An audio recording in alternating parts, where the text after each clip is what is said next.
Good afternoon, everyone. Well, this microphone works. I'm so excited to see you all here today. I'm David Greenman, I'm the pastor here at Foothills, and welcome to this program called End of Life Explained. I want to start just by offering a couple words of thanks. One is to Bob Wilworth. He's right here in the front row. Bob came to me back in early April, I think. Sound about right? Yeah.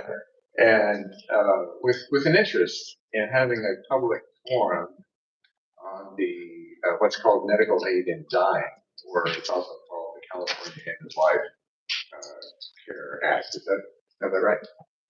We will talk about that. And I thought it'd be a good idea to expand that a little bit.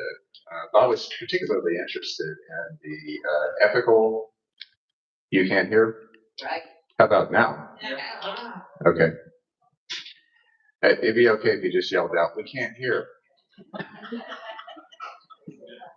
Bob was interested in the ethical and spiritual even ramifications of medical aid in dying. And I thought we could also, in the larger context of that, discuss hospice care, palliative care, and that would be a very valuable program. And so that's what we're going to do today. We have also, I want to thank Laura Hawkins. She's our chair of our fellowship committee for helping facilitate this today. So there are a couple pieces of housekeeping. You are welcome. We have cookies and coffee in the back, tea. And if at any time during this, don't feel like you're glued to your seat. Get up, get yourself a refreshment, come back. It'll be just fine. We want this to be a relaxed and informal as we can gathering. We have also have in the back a whole lot of resources for you to take home if you want to. Some of them are just informational resources, and some of them are actual forms that we are going to be discussing. These are things that you want to take home and discuss with your family members, your loved ones, your physician, maybe even your attorney. So valuable stuff to have. And if at any time afterward, if you didn't get something, I have it all and I can email it to you. Also, I would appreciate it if this is also on a clipboard in the back. If you would like to get information about other events of this type or any other event that Foothills is putting on, give us your name and email address. If you're already a Foothills member, we already have that, so that's good. Let me show you, though, real quickly, a couple of these forms. There's something called POLST. What is POLST? This is called the Physician's Order for Life-Sustaining Treatment. So this is very important. A California Advance Directive. So this is information on it and the actual form itself. There's this blue sheet that is just chock full of resources. Most of these, you can just click on them online and you can find all kinds of stuff, including what are some of the Bay Area hospice organizations, more information on end-of-life choices. Let's see what else I got here. A handout about making an end-of-life plan. There's a great one in green by Barbara Carnes, called 10 Things You Need to Know About Approaching Death. So all of these are back there for you. I will let you peruse them. Now I want to introduce our panel. So Ron Watson, MD, board certified in internal medicine. He worked at Palo Alto Medical Foundation Medical Group for 19 years and recently retired after 10 years as the medical director of Sutter Care at Home Hospice Oak Valley. So Ron's going to speak about many of the nuts and bolts medical issues, how you become a hospice patient, and also the end of life mate. Reverend Mariah Callison is certified in clinical pastoral education as an educator, board certified chaplain with the Association of Professional Chaplains.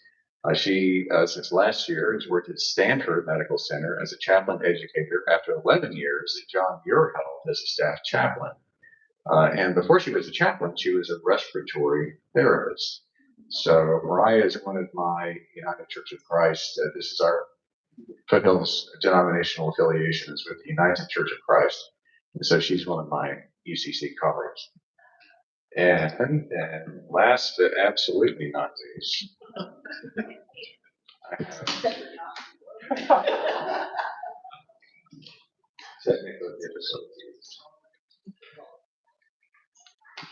the Reverend Dr. Evelyn Behill.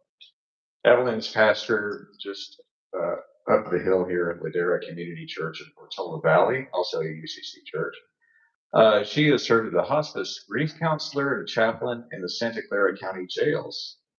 Her Doctor of Ministry degree from the Pacific School of Religion focused on this very topic, the end of life option in California. And she even produced a video, which is fantastic, on this subject. So I want to have us express our appreciation for this panel. They're the experts. The way this is going to work is we will have each of these fine folks talk about their area of interest / expertise, although they all three have microphones that work. And so there's going to be some crossover in their discussion, but each of them will touch on their particular areas, and then we will have time at the end for question and answer. So think about what you might like to ask, and we'll have plenty of time to do that.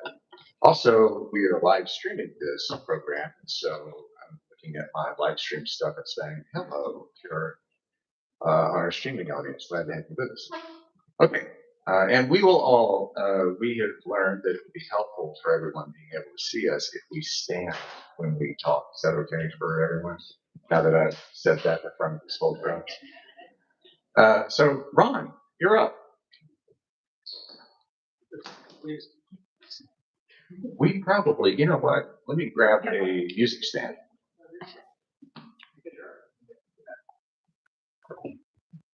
It's nice. Can you hear me? I did. Okay.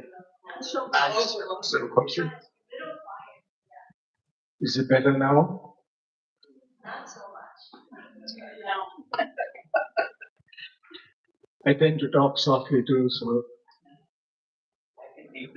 Keep talking. So thank you all for being here today. It's a very important topic that all of us, they say that there's death and taxes. Those are the only two things in life. So we let your accountant worry about the taxes. I think you need to really Closer? Yeah. Oh, okay. Okay. All right. So what I'm going to cover here are going to be three different items. One is a brief history of hospice. The second will be what makes a person eligible for hospice. And the third thing would be to talk about the end of life or the medical aid in dying. So the word hospice really traces back to the Latin word hospitium, which is hospitality. And going back to the centuries ago, when people were traveling and they would get sick, they were cared for by the people in the village or the towns. And later the Catholic Church got involved and the nuns used to provide the care for the comfort for the people who were sick and who were dying.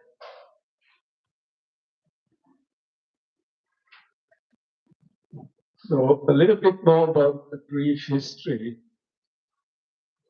In the late 1800s, doctors in the UK were trying to figure out how best to manage pain and symptoms of people with terminal disease.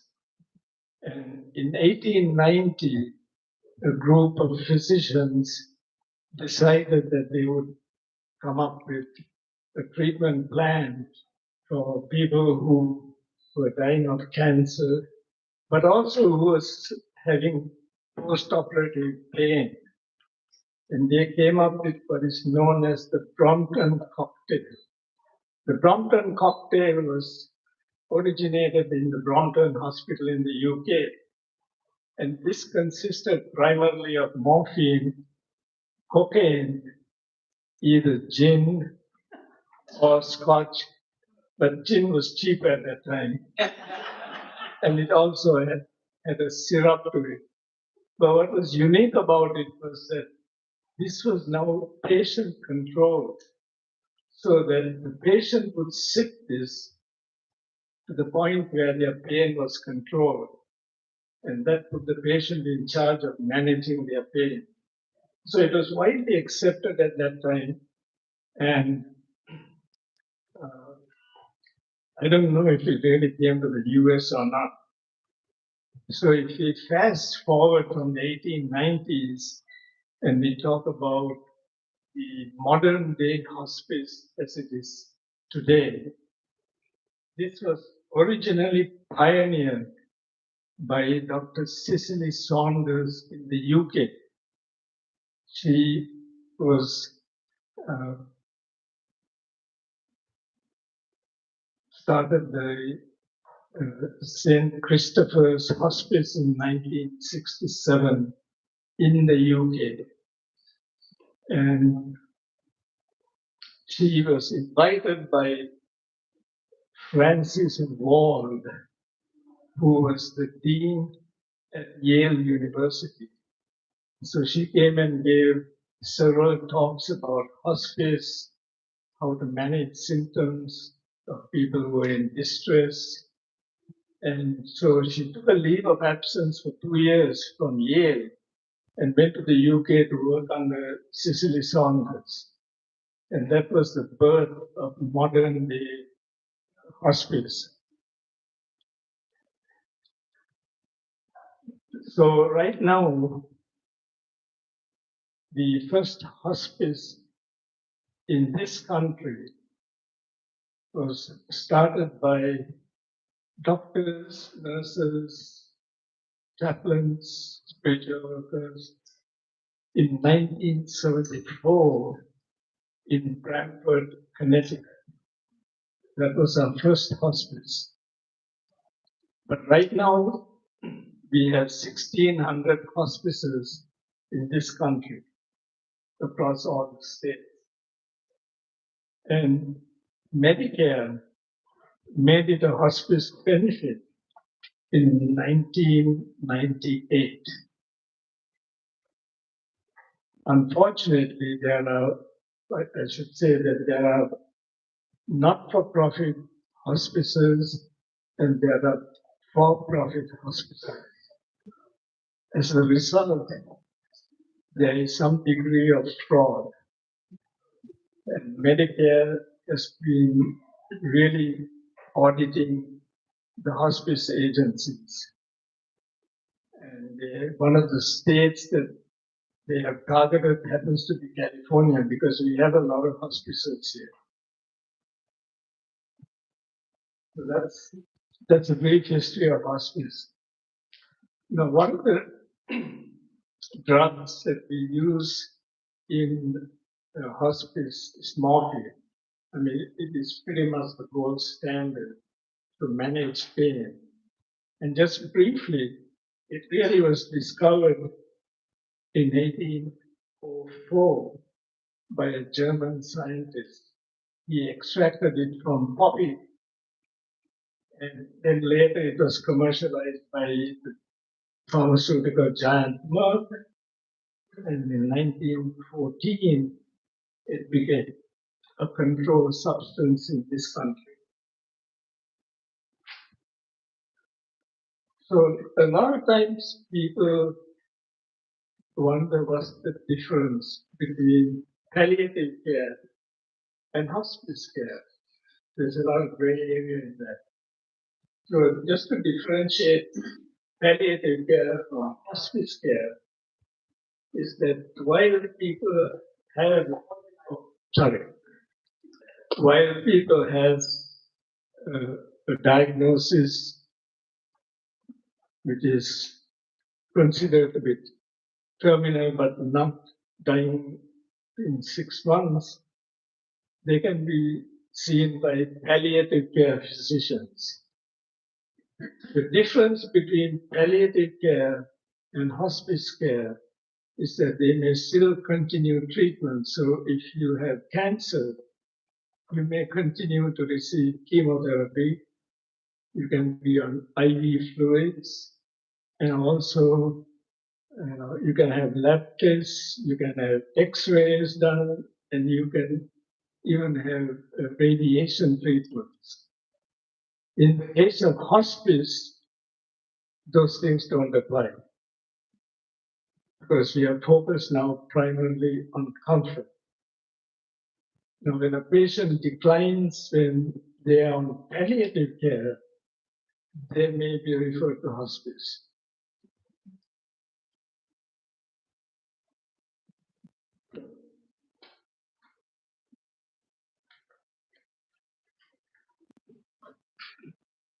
So let's talk a little bit about hospice itself. Hospice goal is primarily care and not cure. And the definition of hospice is that life expectancy would be 6 months or less if the disease progresses along its natural course. That's the definition of hospice. And this is very clear. Medicare has guidelines, and most other private insurers and Medicare, they follow the Medicare guidelines. So they have to be certified. Now, there are instances where a family may not be sure, does this person qualify? Well, hospice agencies will provide an informational visit to talk about hospice and do they qualify or not.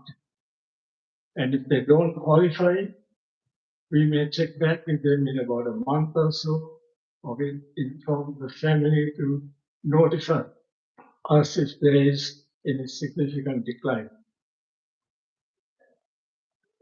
Now, in terms of the conditions that people can be on hospice for, that's a whole list of them, and I'll just rattle through some of them. We have neurological diseases like Alzheimer's, Parkinson's, multiple sclerosis, ALS. We have patients who have emphysema, end-stage heart failure who are maximized on medical treatments, complications of a stroke, people who are bedbound, who have difficulty swallowing, who may be on a feeding tube, and if they have a 10-pound weight loss in the last 6 months, you got end-stage liver disease, you have people who have end-stage kidney disease, who are on dialysis, who either cannot tolerate dialysis anymore or elect to stop dialysis. So all those patients are eligible for hospice. What we look at is really the total picture of the patient and all the comorbidities other than the primary diagnosis. And that's how a determination is made in terms of, is this person eligible or not?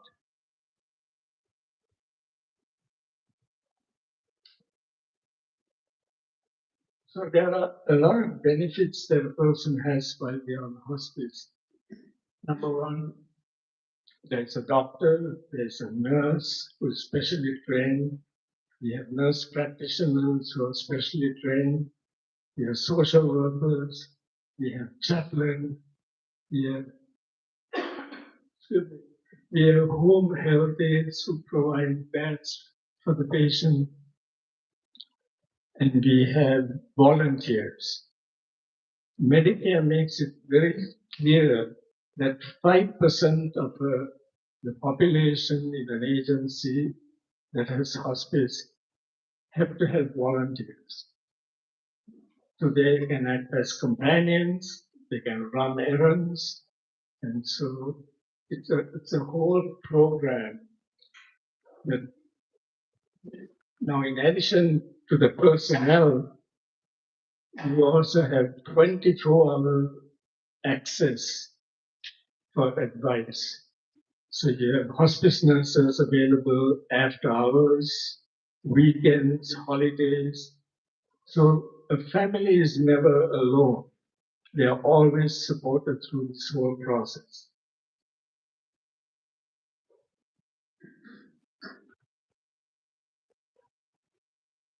So beyond the personnel, Medicare also covers the what we call the durable medical equipment. So this would consist of a hospital bed, oxygen if needed, suction machine if needed, uh, a wheelchair, walker, all those things are covered because Medicare pays a flat fee on a per diem basis to the hospice agency, and they have got to manage this. They pay more in the first few days of entering hospice, and then it becomes a flatter rate. And then in the last 3 days before patient passes, obviously they need more care, and therefore they increase the rate at that time. So that's how it works. So the important thing is that once a person is on hospice, they don't need to pay anything.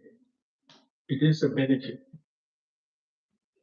Medications are all covered too, related to the hospice.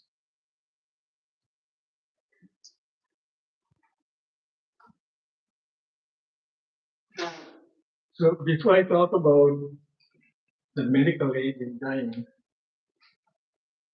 so there are two other options that are available to patients. One is what we call voluntary stopping of eating and drinking.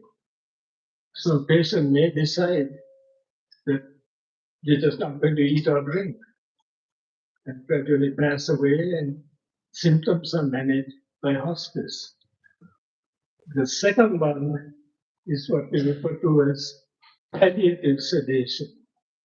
So palliative sedation is where a person does not want to have medical aid in dying, but is having significant symptoms and feels like that person is ready to go. So they will be placed on either intravenous or the family will administer sublingual morphine and a few other drugs. And what it does is it puts that patient more into a sleepy state, and that's known as palliative sedation, and they eventually will pass.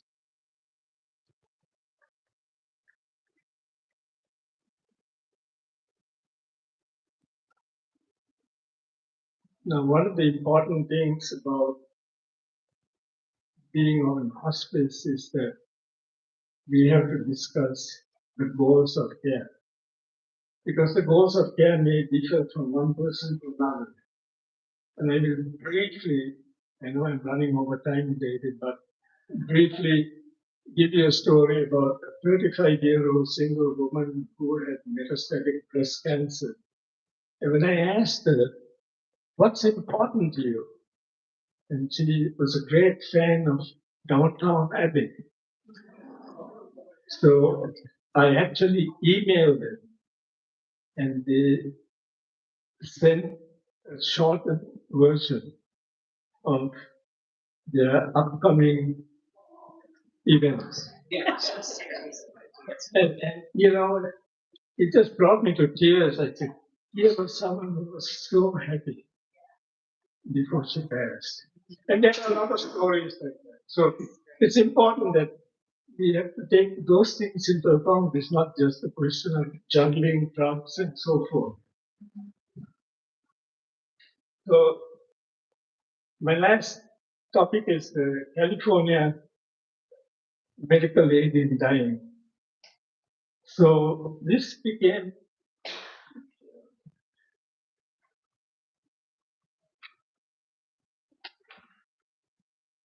so currently we have 13 states that have the medical aid in dying. And the first state, as you all know, was Oregon. And that happened back in 1992. The California law, SB 128, was placed into law on June 19, 2016.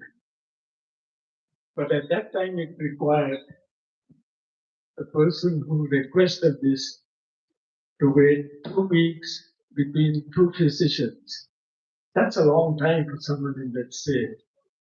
So it was modified on January 1st, 2022, and now it only takes 48 hours for two doctors to certify. And it was supposed to also originally expire in 2031, but now it has been deemed permanent. So there are a couple of really requirements with this medical aid in dying. One, it must be voluntarily requested. No family member can request it. You have to be 18 years or older. You have to have mental capacity. You have to be a resident of California. And of course, have a diagnosis with a life expectancy of less than 6 months. And most importantly, you have to be able to self-administer the medications. No one can help you. You have to do it. And there are 3 avenues for this. Either you take an orally by mouth, it can be given through a gastrostomy feeding tube, or it can be given rectally. And there's a special catheter for that. So the patient is the one who has to administer it. Someone else can prepare the cocktail. And when the patient makes the request to the physician, no one else has to be in the room. It can be verbal or it can be a written request. The doctor himself has got to fill out the form and it eventually ends up in the state. So it's very, very clear and there are very rigid rules about how this is done. So the medicines that are typically used in this consist of large doses of morphine, either Valium or Ativan, digoxin, which is a drug that slows the heart rate down, or Inderal. These are in extremely high toxic doses. And typically, when a patient ingests this, they will go to sleep in about 10 to 15 minutes. And death occurs in about 2 to 4 hours. So that's, but there's a few other things, if I may. And the patients usually are on hospice. And they are advised to get on hospice if they are considering the medical aid in dying, because they need that support system that hospice provides. When they are going to ingest this, we usually ask them to inform the date and time so that hospice nurse can be available. He or she does not have to be in the room, but can be outside the room in the home to provide some bereavement, certifying the death, and so forth. One thing that is really critical is when this person goes into this deep sleep, they have trouble clearing their secretions. And typically, loose leads being called the death rattle, which can be quite alarming to the family. So we want to prepare them ahead of time and say, this is part of the dying process, and not be alarmed that the person is not in any distress. So that's one of the important things. So how is this all done? Can I go on? I have very little more to say. I think that No. if you've got a little bit more, that maybe we should. Okay. So I leave it at that because question and answer are used. So basically, the key takeaways I wanted to really emphasize is make sure that you have an advanced healthcare directive. Fill out a POLS form. There should be no conflict between your advanced healthcare directive and the POLS form. And if any of these forms, you are in charge. You can change it at any time that you see appropriate. If you want to change it. The key takeaway is mostly you need to have a conversation with your loved ones. That's the most important thing to avoid any conflicts between family. Thank you.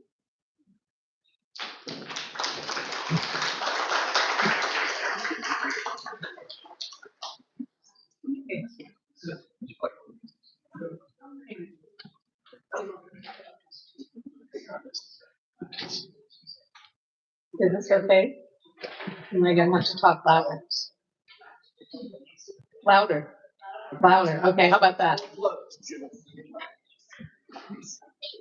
How's this? So thank you all for being here and thinking about this topic. As Dr. Watson was saying, that how important it is to make these decisions, to have these conversations ahead of time. If there's one thing you walk away with, your death is an important part of your life as your birthday. And so you get to decide. Is that better? Okay. How we go. Okay. So you get to decide what that is going to be like as most as possible. Obviously, there are emergencies that happen, but to be having these conversations ahead of time to talk about what you imagine your death will be like. We're still trying to figure out the sound. How's that? Okay. Okay, so David asked me to talk about how spiritual care is provided in the hospital. What does end of life care look like if you're in a hospital? What can patients and families expect in the hospital? And how does hospice work? So starting with how is spiritual care provided in a hospital, not all hospitals have chaplains, which is unfortunate because there's lots of studies out there that show that people do better when they have spiritual care provided in the hospital, that they do better when they get to have these conversations. There's a really interesting study out there too that talks about how more people are going to choose to go on hospice and have some control over the end of life if they've had an opportunity to have these spiritual care conversations. So hospitals should have chaplains. There's my plug. Not all of them do. Some hospitals have volunteers, and that's wonderful. If you're interested in doing that, let me know. The thing about volunteers is that they're not trained. So they're there to visit people of the same spiritual tradition as the person. So we might have a Catholic chaplain that would go and see Catholic patients. But what I do is professional chaplaincy. And to become a professional chaplain, you have to have a graduate level theology degree You have to have endorsement from your spiritual community. So if you're Buddhist, for example, there's many Buddhist chaplains, you would need to have endorsement from your home community to say, we know this person, we think they're great, we think they would be a wonderful chaplain. And then you have to have a year of what's called clinical pastoral education. And that education includes a lot of self-awareness.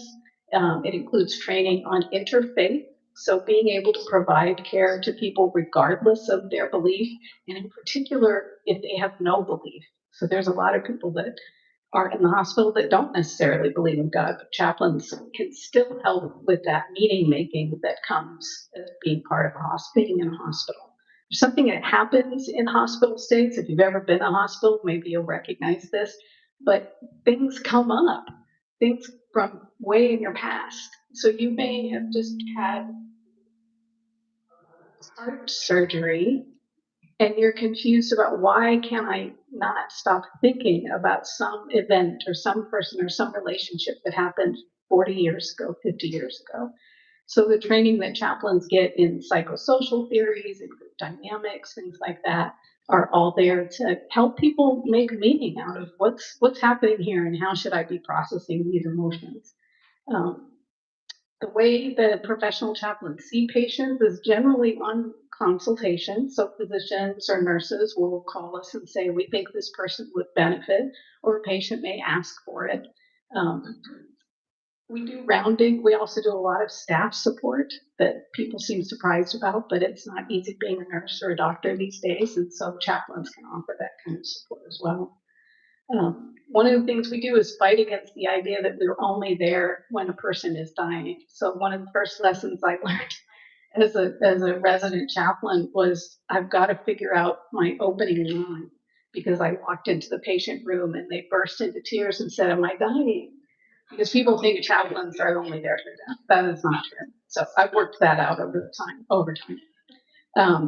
So we are there at the bedside of people who are recovering from illness, who are celebrating that the diagnosis is not what they thought it was. And then, of course, we're there with people at the end of life, and also with the families. So oftentimes we'll be called after the person has died. And so providing support for family members is a big part of the work. So end of life care in a hospital setting is gonna look different for each person. Sometimes it's talking to the person who's dying about their experience, if they're open to that, if they're up for it. Who are they thinking about? What are they remembering? What we found is that when people are alert and coming toward the end of their life, there are three things that become really important to say to their loved ones. The first one is, I forgive you. The second one is, please forgive me. And the third is, I love you. So if we can help families say those simple things to each other, there is a lot more peace in the relationship and a lot more peace in the end of life. A story I wanted to share with you is a large family that was at the bedside of their matriarch who was dying, and she was not conscious. But it was a huge family, and it was sons, daughters, cousins, grandchildren, so all different ages. And the nurses called me because they were worried that these kids were in the room, that was going to be, they were going to be too upset seeing grandma die. And so I walked in the room, and they didn't seem too upset. They were all doing okay. And I asked the good chaplain question, and that is, tell me about this person. Who's this person? And so they started telling stories. Oh, she made the best pancakes. Oh, you remember we went camping. And the stories just kept going. And then one of the smallest kids started singing. And the room got quiet. And you just heard this little voice. And then another voice joined. And another voice joined. It still makes me get choked up. But the whole family started singing this. And when the room got quiet again, one of the older guys said, I had no idea she sang that to all of you. So this lovely woman, at the end of her life, was sung the lullaby that she had loved all of these people with. So being able to make meaning, make these moments important, and that's why I do this work and want to train people to do this work. What can you expect? Disorientation. This is a confusing time. So being in a hospital at end of life is disorienting. David had asked, but what are your rights? Your rights are to be in the experience however you would like that experience to be, whatever that is. If you want to be alone, you should be allowed to be alone. If you want the whole family to be there, you should have the whole family to be there. If you want a Buddhist monk chanting for you, you should have that available. That's where chaplains can be important too, is to make sure that those needs and those spiritual needs are met. I think it's also important to know that it's okay to not be there. So if there are family members that just say, I can't do this, I can't watch this, or I don't want to see him like this, that's really okay. Everybody's grief is different. And so we need to trust that and support that. It's also not unusual for the person who is dying to not want people in the room. And that needs to be respected as well. I had a patient years ago who was dying of cancer, and the family was just pushing for her to fight. And so she finally decided, well, okay, let's do this. I want to marry my long-term partner. Let's make that happen. And so she started ordering everybody around. I want you to go get flowers, and you're going to get a cake, and can you go get me this dress? And she sent everybody out on this wild goose chase of things, and leaving just her partner there. And as soon as they were all gone, she died. So there's a strange power I think we all have about what this is going to look like, how we're going to say goodbye. Before death, there might be family meetings called. This is why it is so important to have those forms filled out. You want to know ahead of time, do I want everything done no matter what? Make sure your family knows that so they can support you. If you're not able to talk about it, somebody needs to be able to say, we're going until it stops. So keep the ventilator going, keep doing CPR, whatever it is, that's what you want. Make sure somebody knows about it. And if you don't, make sure people know about that. It's a very hard decision for a loved one to look at your person who is unconscious and have to talk to the doctors about should we keep going or not. If you know ahead of time, if you've had that conversation with your loved ones, they can confidently say, I'm doing what this person wanted, which is a real act of love to be able to say, no, this isn't what they wanted. What they wanted is to die quietly, to die peacefully. Let's get all of these pieces of equipment out of here and just focus on comfort. So that's called comfort care in the hospital. So medication is given to make sure that the breathing is easier. Medication is given to manage those secretions. You're usually given a space if there's family around to be by themselves. We have a really amazing volunteer program at Stanford. It's at many different hospitals. It's called No One Dies Alone. And there was a nurse many years ago who was upset about the fact that her patient who wanted the nurse with him as he was dying. She said, I've got to go check on my other patient. I'm going to be right back. And she didn't come right back. And so out of that guilt and whatever it was that she felt, she started this No One Dies Alone volunteer program. So we have this amazing group of volunteers that we can call if there's no family around or family needs respite care. They can come and sit with the person at the end of life. So that's a pretty lovely experience.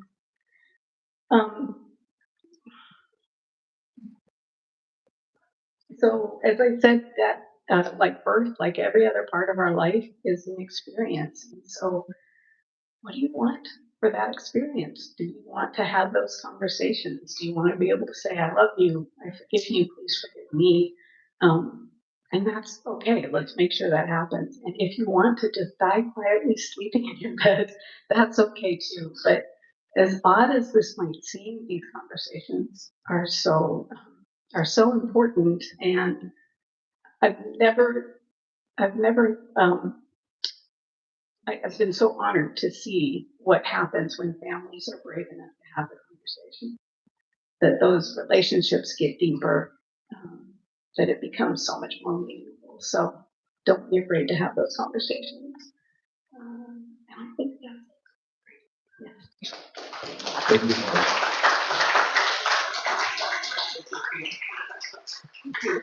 Laura. Evelyn. Now, let's see if I can have it turn this on.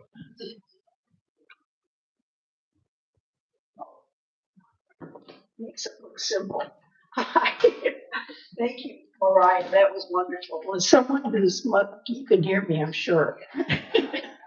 As someone whose mother had a aneurysm burst and was in a coma, and we had to decide whether to continue her life or not. I really appreciate this conversation. It was we met with the doctors and we met with all of the family sat together, and my dad said, "We're not leaving this room until we're in unanimous agreement." And that was that we would pull the plug and wait it out. And the beauty was that we knew she loved the Gospel of John. So the day that we thought she was going to die, we all gathered and read her the Gospel around the bed. And it was just the most peaceful, beautiful passing I've been to. So medical aid in dying, let us move on to that. More than 12,000 patients have used medical aid in dying since it was legalized in the 1990s in Oregon. And that encompasses all 14 jurisdictions. If you've been following it, New York just signed into law medical aid in dying in that state. And it had been fought heavily by the Catholic Church and Right to Life groups because there is quite a battle going on right now. We'll get to that in a minute. But one thing that's important is it gets all the headlines, but less than 1% of the people who are eligible for it use it in all of the states. And many more people ask for medical aid in dying and get the medication. But actually, I think it's like 40-some% don't use it. It's like insurance. I want it here just in case it gets really, really bad. And I can tell you that when California first started with medical aid in dying, it was very difficult to get the dosage right. And because it was new and people were different. And so I was, David mentioned in my video, it was a dear friend of mine who chose to use medical aid in dying. And she invited 12 of us to come to her home that day. And this is not unusual. I went to one case where we had, when I worked with Dr. Watson in hospice, I'm grateful for that opportunity. I went to one case of a young man who had chosen medical aid in dying. He was in his late 20s of a terrible cancer. And the whole family showed up. There's a big Mexican family. Everybody passed through the room and shook his hand before he took his medication. So people can adjust to what is their cultural belief or their way of working with this. But one of the things that we need to remember is that you can't give them the medication. In Europe, you can go to Switzerland and a physician will inject you, you know. But it reminds me of my friend who had heart disease and was in the hospital and was really in bad shape. And I went to see her and she got up and said, "You know, if I'd known it was going to take this long, I'd have gone to bed."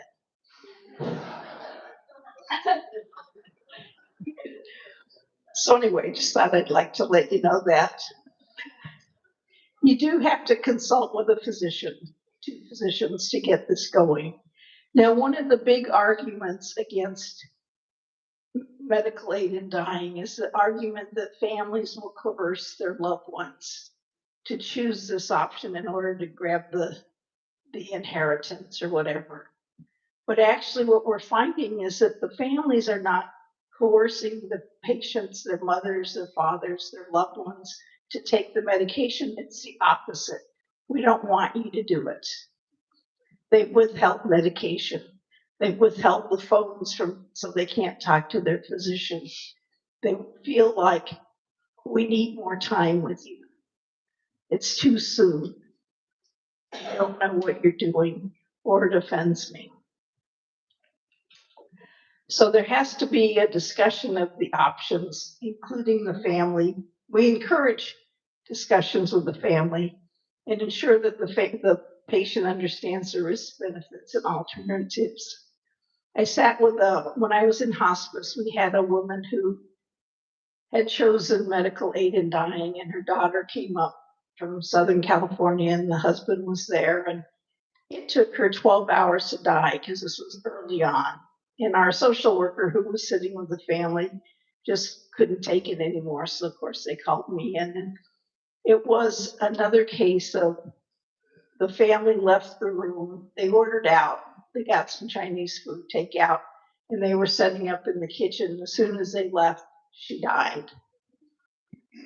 So I just waited till they finished their lunch because they were talking and taking a break, and then told them what had happened. And we got the nurse there to declare the time of death. So there's a whole procedure. You don't just get to go out to the park and take this and die in nature. There are some laws that require you to have, you can't go to they recommend you don't go to a hotel and do this. And they had some laws passed that allow people to die in the VA hospitals and things, because that was prohibited as well. So we're seeing, I think, people saying, you have a right to choose how you go. We're all going to go. But for some of us, people with ALS, early Alzheimer's, things like that, things that are going to be really horrible for them, they're choosing this is the way I would rather go. And then it's a matter of, when is it too late? When is it too late? Because you have to be able to do it yourself. As Dr. Watson said, you can use a rectal application of this medicine. We have to be able to roll over on your own. We can't have somebody move you around. You have to be able to do it on your own.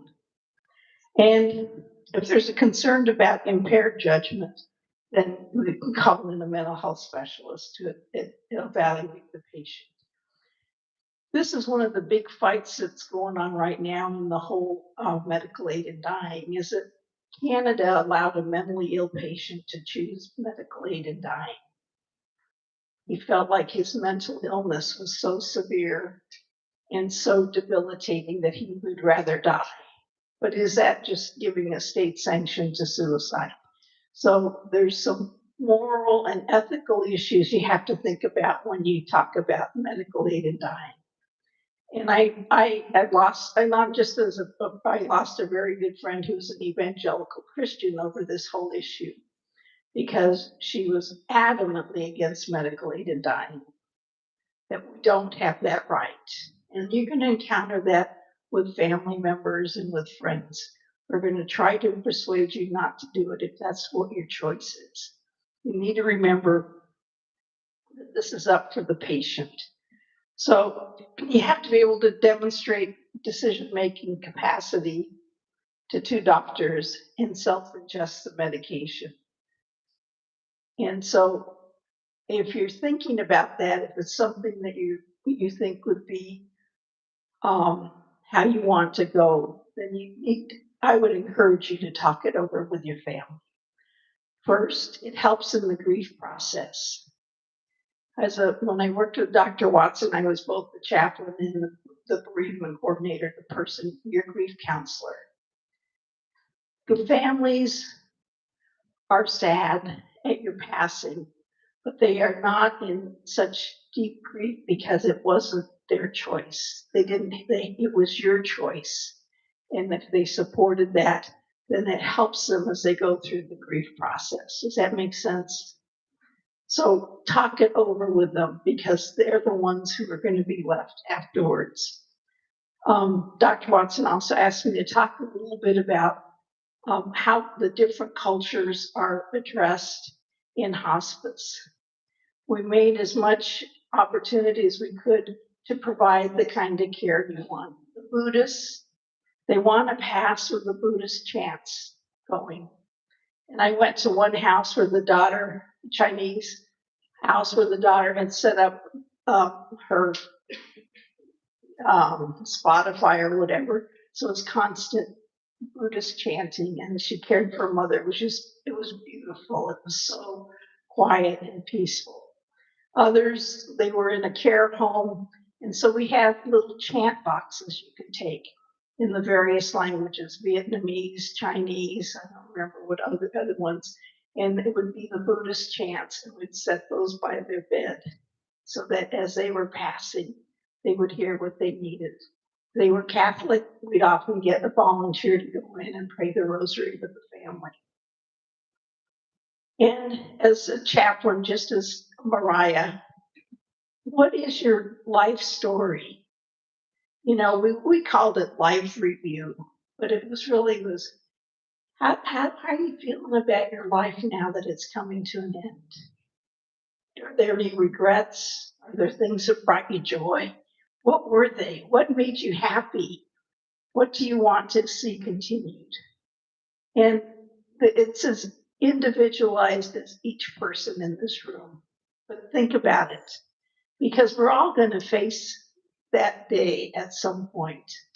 And what is it that was important to us? What do we want to see continue? And how does faith play into that? Here we are in a church where we all have different ideas of what faith means, how faith applies to each of us.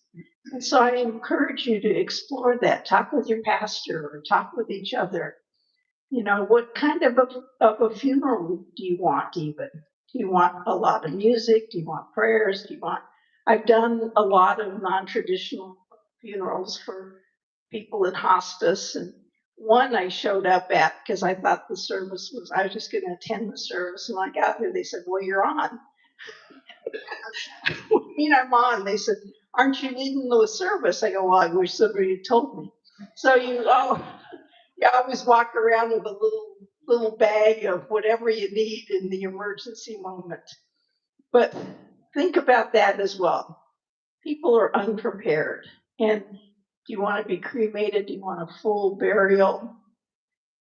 Do you want to be at the veterans cemetery? Is there a family thing, a tradition that you want to carry on?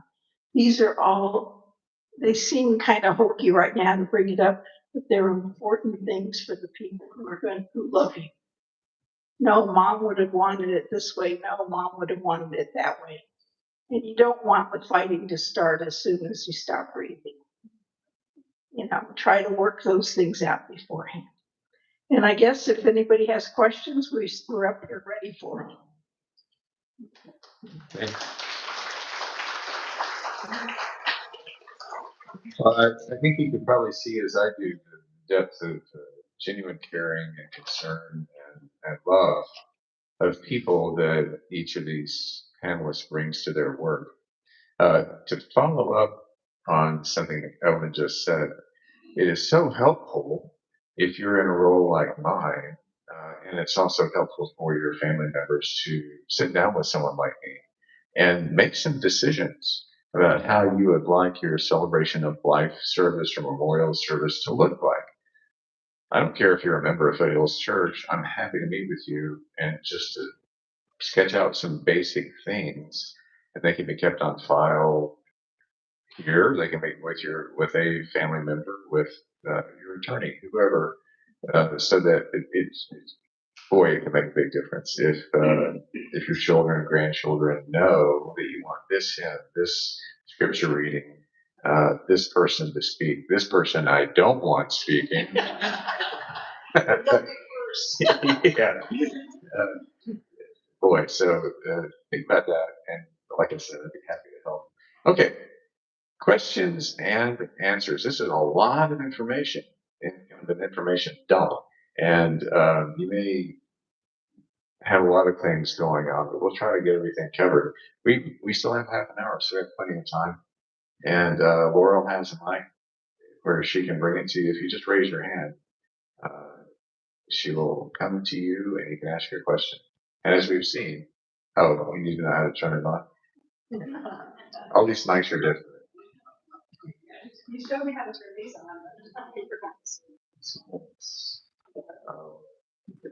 You press the mute button. The opposite of mute. Okay.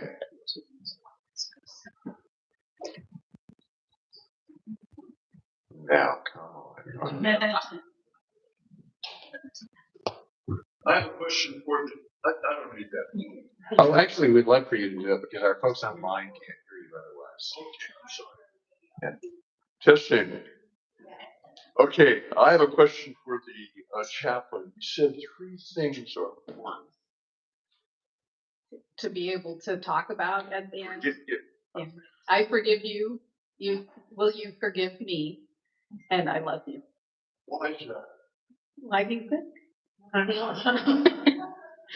Why do you think those would be important? What are you forgiving? I guess that's my, What are you forgiving? yeah, my question is really, what are you forgiving? Well, I mean, relationships, there's conflicts, there's things that maybe didn't get said that should have been said. And as I said, in the hospital, things start coming up. And this idea of forgiveness is pretty universal at the end of life. I want to make sure that you know, I understand, I forgive you. And we've all done things to hurt people, and we want to make sure that they know, I'm sorry. I hope you can forgive me too. If I can add something related to that, I think we all have stuff called unfinished business. And it's quite often not until we get into a setting like a hospital or we're in hospice care that we think, oh boy, I wish I would have contacted that person and said, I'm sorry, or try to make amends with somebody. And so that's part of this forgiveness piece. The other thing I would add is, as a family member of someone who is dying, that one of the most important things, I was a hospice chaplain for a while. One of the most important things you can tell that person is, we're going to miss you terribly, but we're going to be okay. That can provide just this sense of peace that can make all the difference to them. If they believe that you're going to be all right. Okay. Who's next?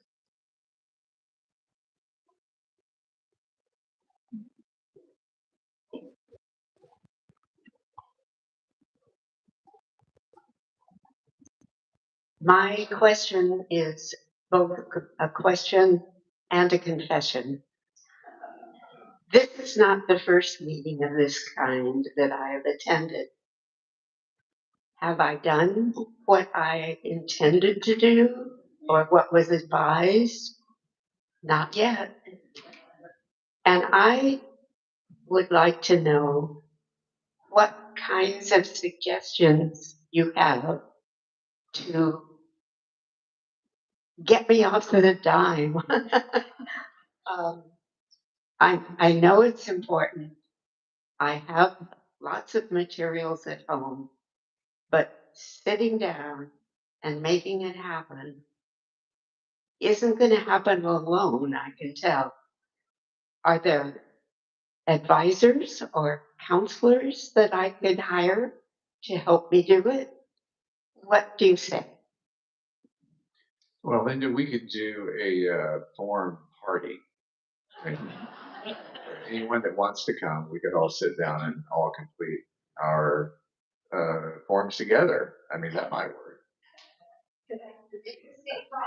Yes, Jeff Spencer. Oh, am I doing something wrong here? Jeff Spencer at the Fremont Church has all of his congregation fill out forms, and they have them locked up in a drawer at church.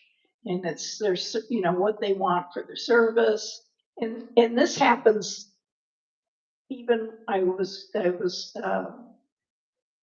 leading the funeral for a dear friend who's a pastor, and she had told me she wanted these hymns, and she told somebody else that she wanted those hymns. None of us wrote it down, and so I prevailed. But but those are important. If those things are important to you, you don't have to do it all at once, but just jot it down somewhere and let people know where it is. I would say, can I add to that just real quick? I would say have somebody with you for sure. I think the idea of having a party where we all do this together is going to be helpful because I think you just need to get started. there's a real fear that if I talk about death, I'm going to die. Or if I talk about death, things are going to get too difficult. Or I'll be so upset I'll never be able to come out of the depression of talking about death. And that's just not true. Those conversations are so powerful and so meaningful. But you've got to get started. And so having people around to kind of help you, nudge you in that direction, I think you're very wise to recognize you need to. Hi, not a question, but just a comment on your point. I'm obviously an adult, but I'm a child of senior members of the church here, my parents. And I would absolutely recommend that you involve your children or your grandchildren, depending on how old they are. It took us almost 2 years to review all of the legal documents, trust estate documents, title documents, wills, advanced care directives. It's extremely complex. And with all love and respect, you'll be dead when it's over. And so your family members need to participate and understand what you want. So my mother, my father's beloved wife of 60 plus years, is completely gone with advanced Alzheimer's. She can't have these conversations. She can't make these decisions for herself. She can't fill out these forms. And if we hadn't been having these conversations for the past really 10 years, we wouldn't know what to do. We also came into a situation a few years ago where my father had a medical crisis. He's had many. Now he's doing much better thanks to my healthy eating program.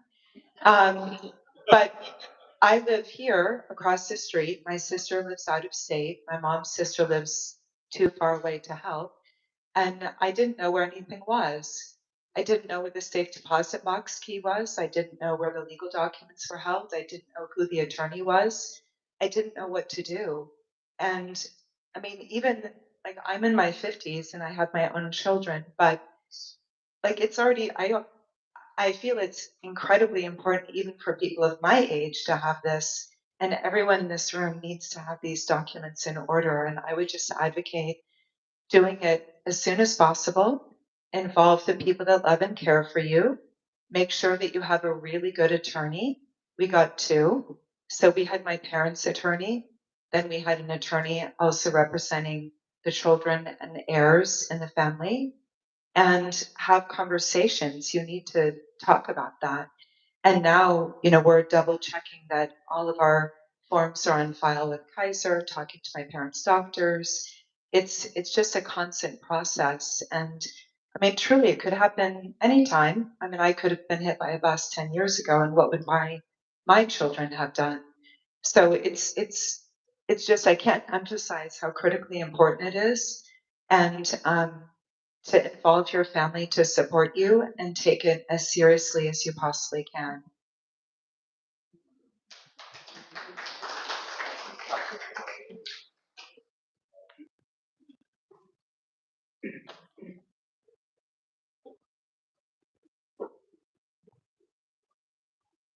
As someone who's lost both their parents, didn't know where anything was, didn't know what they wanted. A few decades ago, I decided I would not put my son, and of course now my grandchildren, in that position. And I have had for probably 40 years a 3-ring binder called the Black Book. Black binder, and it has tabs absolutely everything. And I can tell you after 40 years, if there's anything I'd left out, I found it by now. And I'd be happy to share the tabs. That's all you need. And then you put your own material in there. The other thing, I have heard that there is something called a death doula. And maybe, Linda, that's what you need, but I don't know what a death doula is or how to get in touch with one. There's programs for training for death doulas, so it is becoming more and more popular. And the idea is to be with the person to help with those legacy questions. The technical pieces, I'm so glad you're all bringing that up. Having a binder, having all those papers about, where to find the safety deposit, all of that stuff is so important, but those conversations are important too. And so a death doula assures that the person is getting the end of the life that they want. They can facilitate some of the conversations that are really hard. They can decide how a person wants to celebrate, right? How they want the funeral to look like. And then just keeping them comfortable. Is there a directory of death people? How do you find them? It's a great question. There is. I think you're just gonna have to go online to look. Yes. I do know that there's some training centers. I can find that and make sure David gets that. Can I add one more thing to that, is that children don't know very much about death. We are a culture that keeps kids away from the memorial services. And I think that's something that you need to think about how your grandkids are gonna take this and how is it a natural part of life? And I grew up in a Mexican family, so, death was what you talked about as soon as you were born. We went to every funeral and everybody in the hospital, but so it becomes a natural part of living. But it's for your kids and for your grandkids. They haven't been to a funeral or memorial service by the time they're teenagers. They're going to just freak out when they find out that grandma or grandpa's not with us. And so as a bereavement coordinator, I had a number of children who never knew about the grandmother died and the parents didn't know what to do. So we just had them sit around and read a book, kind of story hour. And I don't remember what the book was, but it was explaining death in a way that kids could understand and they could ask questions and the parents were there. So try not to make it such a secretive, scary thing, because it is a part of life. And so as much as you can include your children and your grandchildren in some of these discussions, they know what's coming. I heard a question over here when the bit of vocabulary doula came up, and someone said, "What's a doula?" There are birth doulas, which is a form of midwifery, and so death doula is also it's a way of helping people journey through, basically, and providing the aid. And to follow up on a little bit of Evelyn's what she just said is that having a consultation with someone like me, or honestly, even a funeral director, that I'd rather you come to me, about the format of a typical memorial service. Everyone can be different. There is no memorial service. That's something I often get from families, but, well, we just want a memorial service. Then we start having a conversation and they realize, oh, there are lots of options. And so, because this is not something that everyone does every day, right? And especially for children who have never had to plan a memorial service before, it's just a whole new world. So, folks like me, any of these folks can help you think about what's important to you, what's important to have expressed and celebrated in such a service. That probably kind of, yeah. Okay, I don't want a doula. And I keep thinking that I need a friend. And David's a friend. And I would come to you, definitely. But when you started talking about all the horrible financial things that are involved, I thought there's nobody in my family who would be interested in even discussing that. And that's okay, because I'm not sure I really want to discuss it either. But I think, with our community here, that perhaps we could have a small group that got us started. I think if I got started on something, I'd want to finish it, because that's kind of the way I am. I hate to leave things hanging. but I don't want, I don't even know how to start. And I have a wonderful husband who wouldn't have the vaguest idea what to do. And he would say, whatever you want, honey. And that's not the answer that I want ever. So that's just my thoughts on it. I want to make another plug for the advanced directives and the full forms too. I will say that some of the most painful conversations we have is with family members faced with somebody who's had a car accident.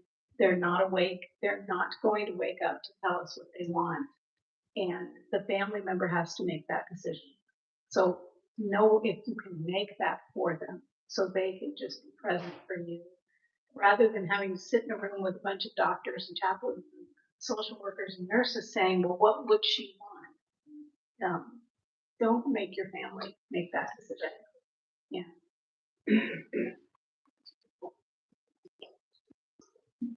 I just have a comment. I'm from the terraces of Los Altos, and about 3 years ago, we had all this discussion there, and we found a video, and I cannot remember the name of the Dwala.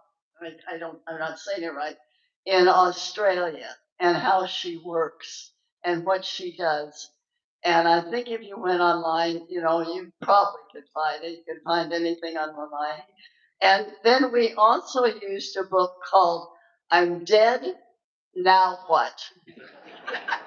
And for you, that would be a good one for you, because it asks you all those questions.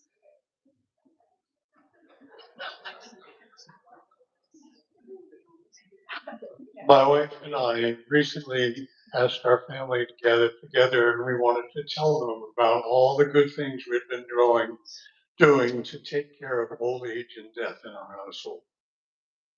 And we ran through the whole list, and we told them that each one of us had a carry bag that had all of our numbers and where the wills were and everything else.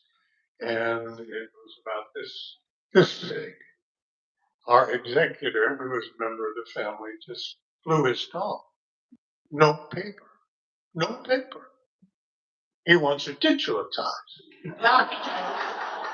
And I am an 86-year-old Luddite. I am happy to hear that it's okay to have it Monday. There will be paper. It'd be great. Yeah. Absolutely. Tell them now you forgive them.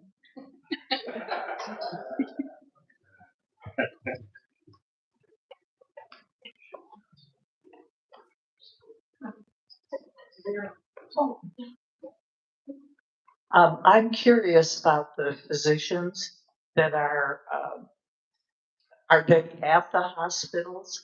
Are they numerous? Are they at numerous hospitals? Or is there a list of them someplace? The physicians who help people with the drink they need. Not that I'm thinking of it, but I just am curious about it. Yes. There's let me find it here. Lonnie Shabelson started a group of, it has a list was served for medical aid in dying. And you can get in touch with them and they'll give you a list of doctors, physicians in the area who you can consult if your physician doesn't want to participate. They don't have to. Your physician does not have to participate if that's something they're opposed to. But there are physicians, Kaiser and Stanford, and I don't know about Sutter, who will help you go through the process. And I think that's very important. So yes, there is a list, and you can talk to your hospice people, and they can get that information for you. From a practical standpoint, if a person passes away during the night at home, who needs to be notified? The county coroner, the police? If they are if they are on hospice, No, or not on no, I hospice. just passed away tonight. If I just passed away tonight, Who needs to be notified, both from a successful standpoint and, for example, taking away the body? Well, you would want to call the fire department, they can come and pronounce you. And then if you have not made ahead of time funeral arrangements as to, then the body will probably end up at the coroner's office until such time the family decides. You couldn't hear me?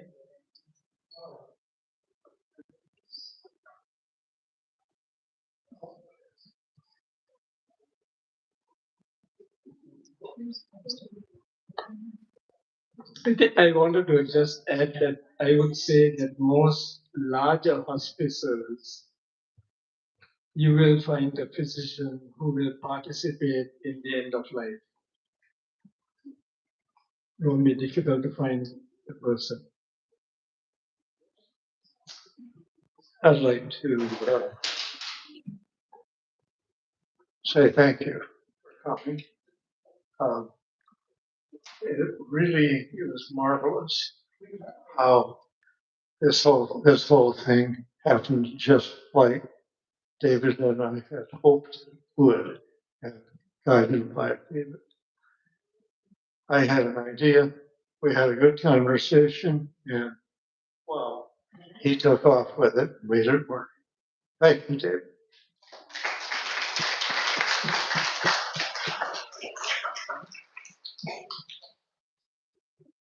Just a very tiny practical thing of why you might want a living trust. If you've sold a car sometime, you know you have to sign the pink slip when you sell the car. But if you're dead, you can't sign the pink slip. So what do?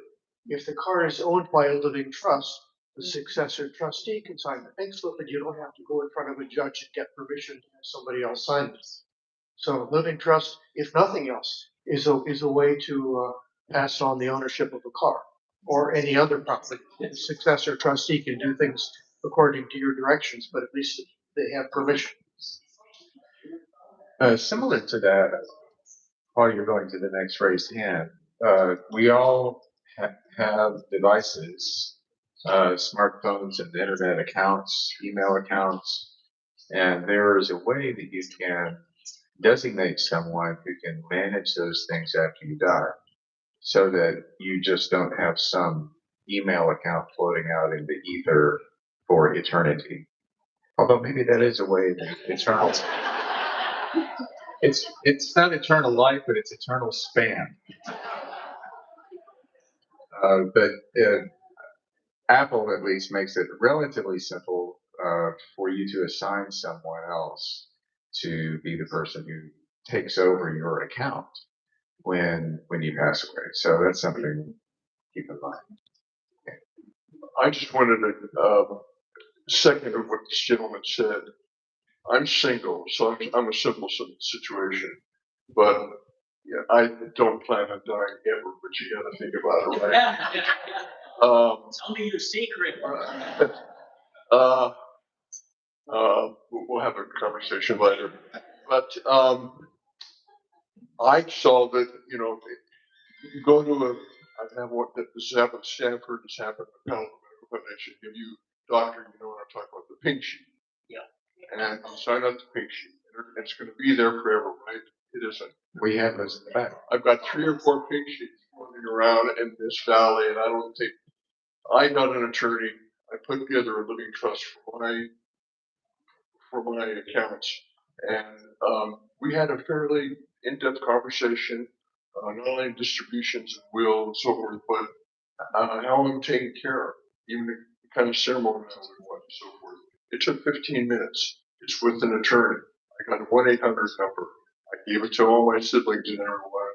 If I die, call that number. So I made it pretty simple that way. I know your families are much more integrated and complicated, but what I like about this, it's got a legal foundation.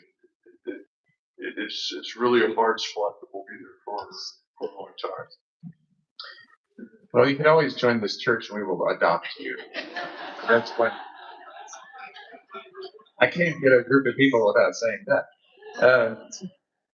One more question, and I think we're probably going to be done. Anyone else? Yeah. This isn't a question, but I want to thank all of you, Bob, for going forth with the idea that you had, David, for listening and being a man of action. I mean, I tell you, an idea comes to fruition in 8 or 10 weeks is a remarkable accomplishment. And Evelyn, Ron, I'm going to say that wrong, Mariah, yes, thank you so much. And I think all of us just appreciate it so deeply. Thank you.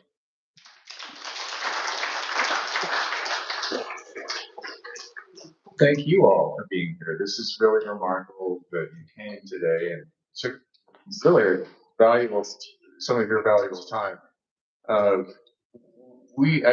In addition to the materials on that back table that you're welcome to take home, we do have a lot more cookies, I believe. And if you don't take them, then someone here is going to have to eat. So, thank you again. And if you have any follow-up questions or anything that you'd like to add, you can email me. You can find my contact information on our website. Is there a collection day? You know, I forgot that. No, there's not. Thank you. All right, again.